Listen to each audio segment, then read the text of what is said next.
njengamanje sila endaweni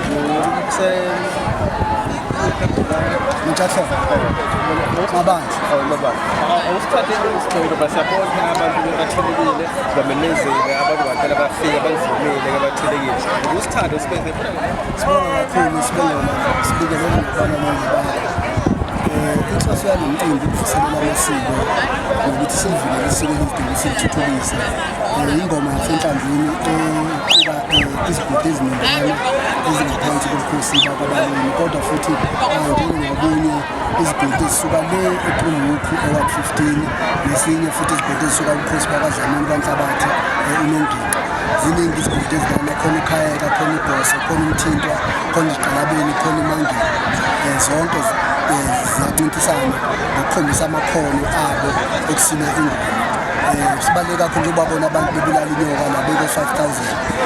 Iningi labo labantu bazele bona abathuthwanga ngemoto bazele bona. Sicabanga ukuthi kubalulekile ukuthi siqhubeke nokuvikela amasiko wethu, siqhubeke nokuthuthukisa ubuthina bethu ngoba lento esiyenza la ikhombisa ukuthi funa silivikele ifabric lethu thina njengabantu abansundu njengabantu abampheshona ngoba laba abaziba zikhanyilanga enye isikhala abasebenzisa kakhulu uma befika la kwelakithi belithatha basebenzisa kakhulu ukuthi basisuse emasikweni ethu basisuse kwisiko impilo lethu bamese baguqule futhi nolimi lethu esilikhulumayo indlela leyo yokuqala benza ukuthi basinqobe ngakho-ke isizwe esizigqaja kakhulu ngamasiko azo nesizwe esizigqaja kakhulu nangesiko impilo lazo akulungile ukuthi sinqobe nokuthi sidukise. Ngifuna ukubuka la engomeni enazo enimemile la mhlawumbe ngabe khona enibekele khona mhlawumbe nje bazojabula nje ngoba nje mhlawumbe balule sibone nenkosi yesizwe ke likhona la nabanye futhi abasuka lephezulu inkosi ezibakhona mhlawumbe nje ngalokho wathina lokho ya kukhona esibabekele kona just hayi ukuthi ngoba naku sibabhatala ukuthi bakwazi ukuthi bawuthenga ngoba bonke abaningi lababona banomfaniswano wabo lokusebenza ngama-uniform ukwenzela ukuthi uma ngabe baphumana bakwazi ukuthi babe ne-uniform ngoba futhi behamba beya kwezinye imincintiswano ngoba izigodi ziyancintisana zizodwa bakwazi ukuthola ukuthi bathele upetrol emotweni ukuthi bakwazi babancintisana asuba naye-ke futhi ukuze bagqugquzele kahle asuba nayo number 1 number 2 number 3 wonke nje umuntu ophathisiphethile la ingoma ophathisiphethile siyonika 5,000 Kumele ngizizwa ngabe ziyaqala noma mhlawumbe nje iminyaka yonke hlala zikhona mhlawumbe nje kusuka manje yaphambili ukuthi mhlawumbe libhekayo sibone nje abantu bephuma umnyaka kakhulu kulo khosi nje basenhlangwini ingoma yesithathu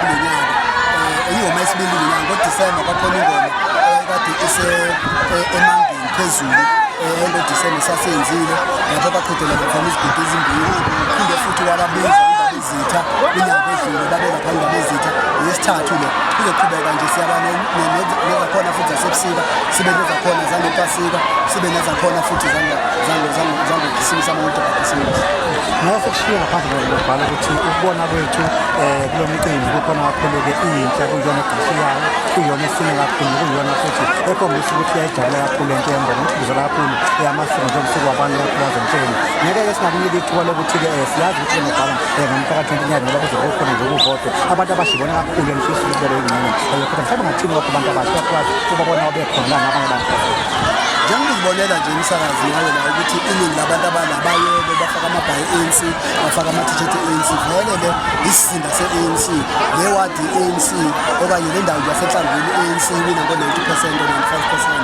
Ngakho-ke kodwa bese sivele siwushayile uDr Boy ey'nsukwini ezintathu ezidlule singena umuzi nomuzi sibagqugquzela ngalo mcimbi ukuthi beze kuwona siyajabula ukuthi bazwile beze kuwona futhi abantu esibazile abavotela ikhongolose esingakusho ukuthi sicela baqhubeke baphume ngobuningi babo bakhuphe bonke abantu abasele emakhaya ukuthi ngomhlaka 29 baphume bawuvota bahleli benza lokho bahleli bekwenza bafike bafota ikhongolose esibongayo kakhulu ngoba bahleli bevotela ikhongolose kuyoka kusukela ngo-1994 ziyafika inhlangano zizame ukubadidisa ngeke uzibadidisa abantu basenhlangwini nje ngoba sithanda kangani bayazi ukuthi ikhongolose wabasisaphi kule wadi nje la ngacela isikolo sasendawana i-high school isikolo sasese-primary isikolo sasetown isikolo sasebangeni izakhele iLandford iKhayeka iMabandla iBovini zonke ley'kole kwaba iy'kole zendawo zakwazi ukuthuthuka mhlawumbe u-ANC wangena emandleni wazithuthukisa zakhula njengokubona ama-high school la amaningi awina apasa kakhulu above 70%,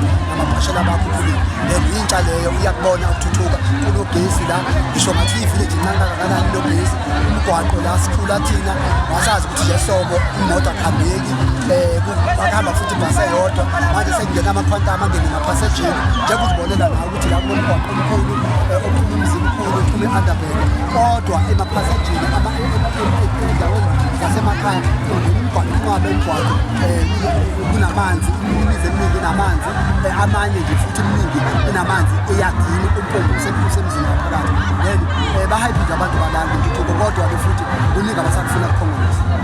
Kube yisekela ngabe kuyinto ezokuba neqhubu. Ngiyazibonela nalikhulu ukuthi njengangisebenza ngiwumongameli wamabhinqa, selizibonele nalo ukuthi akekho omunye usekela walo ngaphandle. Uliyavuma la. Liyazibonela, this is natural. Yeah. It's natural. Kusuka manje-ke wena-ke ikuphi ozokwenza ukusebenzisana neqhubu? Siyasebenza ngeqhubu hlelani bethu liyaphila usuku nosuku, futhi nje seliyabona nalo ukuthi hayi akwazi ukubaleka ngokusekela wabo natural. Hayi ngiyezwa wathi uyibhelela ngalokho. No, iqhubu ngizizile iqhubu ithi nesikiphe esisodwa. No, nginesikiphe sombala owodwa kodwa iqhubu eyiningi. Kodwa ukuthi sombala owodwa nje. Umbala ophuzi nesithombe sikamongameli. Kodwa ziningi zona izikipa ukuthi sibonakala ngathi sisodwa. Naye izodwa bengigqoke esinye isikipha engayisona lesi, kodwa uma usibuka sibukeka sisodwa. Uma uzokwenza singabonakali